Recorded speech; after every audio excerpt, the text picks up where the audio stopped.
বাঁশ গাছে সাপ ঝুলছে, সাপটা মরে আছে না বেঁচে আছে কিছুই এখন বুঝতে পারছি না। সাপটাকে পাশ কাটিয়ে কাটিয়ে হাঁটতে যাচ্ছি, সাপটা বেঁচে আছে না মরে আছে। সাইডেই ভাইদের আমবাগান ছিল, আমবাগানে এত জল হয়েছে, কত জল দাঁড়িয়ে গেছে। আর আজকে দুপুর থেকে খুবই বৃষ্টি হয়েছে, বিকেলবেলা একটু বৃষ্টি ছেড়েছিল, সেই জন্য দিদি আর বৌদির সাথে একটু ঘুরতে বেরিয়েছিলাম।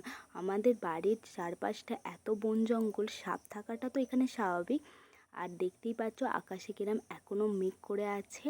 আর চাষি এখানে যে তার ফসলগুলো রেখে দিয়েছিল মজুত করে, সেইগুলো জলের কারণে নষ্ট হয়ে গেছে।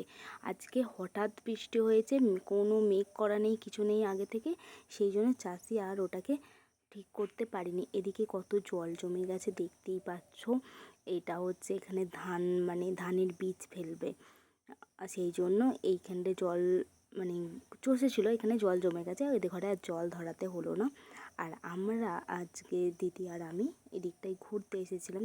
একটা দিদির বিয়ে হয়ে গেছে, বাপের বাড়ি এসেছে, সেই জন্য ঘুরতে আসা, কালকে ও চলে যাবে। এবার বাড়ি চলে যায়, কারণ এরপরে ঝমঝম করে বৃষ্টি এলে রাস্তায় দেখতে পাওয়া, মানে রাস্তায় দাঁড়ানো জায়গা থাকে। এরম বর্ষাতে মাঠেতে কাঁকড়া কুচে পাওয়া যায় ওই গর্তগুলোতে। আগেকার দিনের মানুষ কাঁকড়া কুচে এরম বৃষ্টির সময় ধরতে বার হতো। এখন আমরা বার হই না, বড় হয়ে গেছি, ছোট ছিলাম তো তখন এইসব ওই যে মাঠের পাড়ে সব জমিগুলোতে তখন কত কাঁকড়া হতো, কত গুগলি শামুক কুড়োতাম। তো ছোট তখন গুড়গুড়ি ছিলাম একদম, দিদিরা সব বড় ছিল, আমরা তো তখন, আমি তখন অনেক ছোট, ওদের সাথে দলে ফিলে যেতাম, আমিই পাড়া সব থেকে ছোট ছিলাম।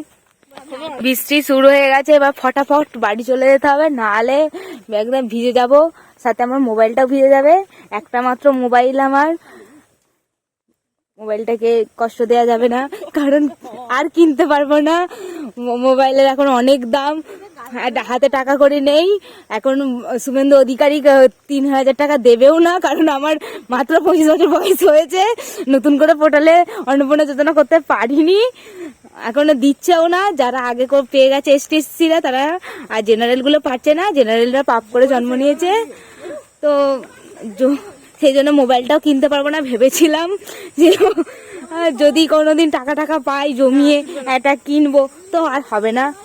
এই বাঁশতলা দিয়ে দেখতে পাচ্ছ, এটা হচ্ছে আমাদের বাঁশতলা গ্রামের, বাঁশতলা গ্রাম ভেতরই আমাদের গ্রাম। এখনো বাঁশ ঝাড়ে সাপটা ঝুলছে, তার মানে সাপটা মারাই গেছে। এতক্ষণ ডাউট ছিল ও বাজ টাচ পড়েছে মনে হয়, সেই জন্য সাপটা মরে গেছে। ও আমার সাপটা দেখি আমার ভয়ে গাত পা কি হচ্ছে। তো আর বেশিক্ষণ থাকা যাবে না, জল ভালোই পড়ছে, এবার সব বাড়ি চলে যেতে হবে। দুম টাটা বাই বাই, পরের আবার ব্লকে দেখা হবে। বাড়ির রাস্তায় চলে এসেছি।